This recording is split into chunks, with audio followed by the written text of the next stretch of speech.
And a warm welcome to the next topic in the Trading Education Center on types of support and resistance. We're going to be talking about moving averages.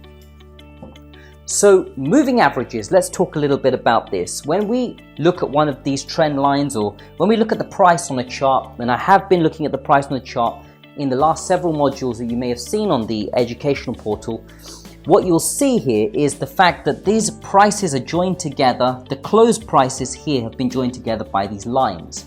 And moving averages, quite simply, what do? They take the average of a certain number of these closes and they plot a line according to that. So very often in the industry, if you see a red line going across the chart like this is representative of the 50-period moving average. And what does that mean? The 50-period moving average takes 50 of these close prices into account, takes an average, and starts to plot a line accordingly.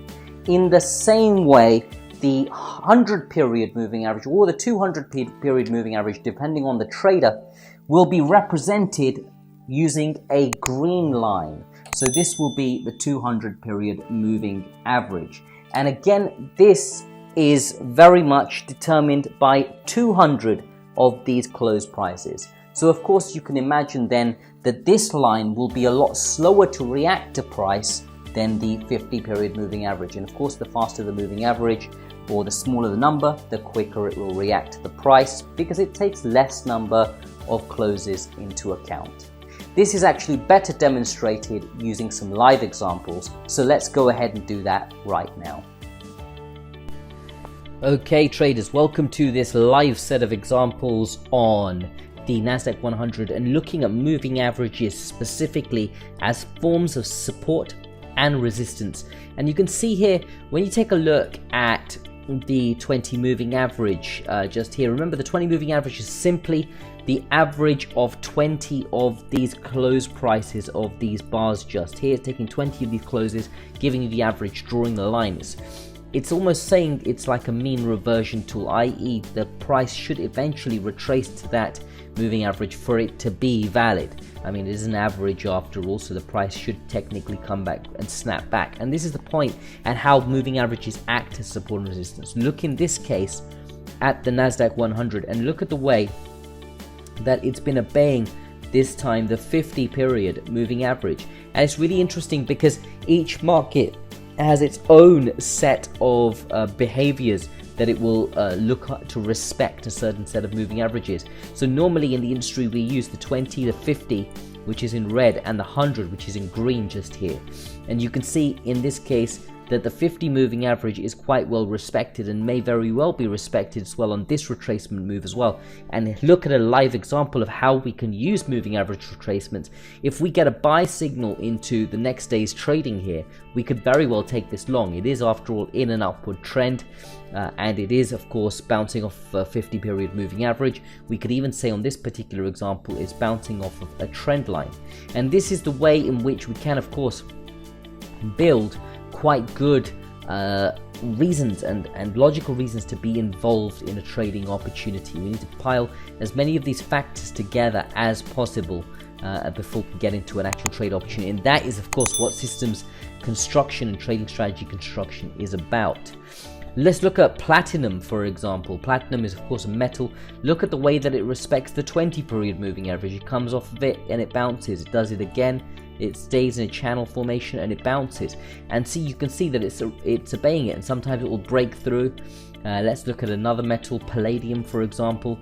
Again, look at the way that the moving average is respected. It's the 50 moving average in this case. Look at how when it retraces to either 20 it bounces, or it retraces to the 50 it bounces off again there as well. And of course this is what we expect to happen. And this will all happen up until this point here. This is very interesting and very important to this whole theory. Look at this. This is a change of trend. So where we were in an uptrend for such a long period of time, this then transformed and turned, so it became a downward trending market. And as such, it broke through all moving averages, and now it will use the moving averages as resistance. So if you now look, it will use these moving averages as resistance if it continues the downward trend and bounces, bounces, of course, off of it as resistance. We can look at any market in the world. We can put one randomly. Let's put oil on, for example, and again it's obeying the 100 period moving average this time. So these different markets will have different moving averages which they obey for their supports and resistances. So look at the market you're trading, look at which moving averages it is obeying, and remember to design a trading system that will catch the types of moves that you want to go to. If it's a 100 moving average move you're looking to retrace to, then your system may not have as much frequency, but it is one of the great laws, and it will of course more than likely continue to be cyclical in this way and bounce off of these moving averages as long as the trend continues. Then of course there's a switch in trend, it will break through the moving averages, which is what you're seeing here, changes in trend. So this is how you can use moving averages as support or resistance depending on the direction that you are of course trading just there. One more example before we wrap up. Look at this chart of gold. You can see how it obeys the 20 moving average. It bounces off it, comes to it, bounces off. Again, here comes to it. Will we get a bounce off? More than likely. If the trend continues, then there's no reason why we wouldn't now get another bounce off after you've had like a little bit of a channel formation going on, which we've had here. Very strong chance we can of course now come off this and move lower. So there's a short potential off of that. But again, combine these with different forms of support and resistance and other levels that you can look for, and other reasons that you look for to get into a trade. You have to build a strong, robust trading system in that way.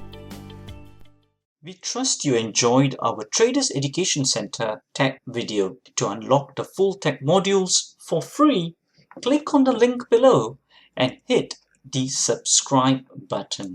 Then go ahead to register with your contact details and create your unique username and password to enjoy the fully unlocked tech modules.